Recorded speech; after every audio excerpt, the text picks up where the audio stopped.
మిథున రాశిలో ఏ నక్షత్రాలు వస్తాయనగా మృగశిర నక్షత్రంలోని 3వ పాదం, 4వ పాదం, ఆర్ద్ర నక్షత్రంలోని 4 పాదాలు, పునర్వసు నక్షత్రంలోని 1, 2, 3 పాదం కలిపితే మిథున రాశి.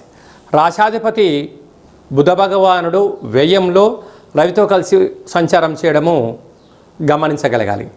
అలాగే రాశిలోనే దేవగురు బృహస్పతి సంచారం చేయడం వలన ఆధ్యాత్మికత, ఆరోగ్యము, సత్ప్రవర్తన, వీలైనంత వరకు సోమరితనానికి దూరంగా ఉండడము, సూర్యోదయానికి పూర్వమే నిద్రలేవడము, క్రమశిక్షణ అనేటువంటి కార్యక్రమాన్ని మీరు ఏదైతే ఏర్పాటు చేసుకుంటారో అద్భుతమైనటువంటి దేవగురు బృహస్పతి యొక్క ఆశీస్సులు కలిగి మీరు ఉన్నతమైన విజయము పొందడానికి తొలిమెట్టు.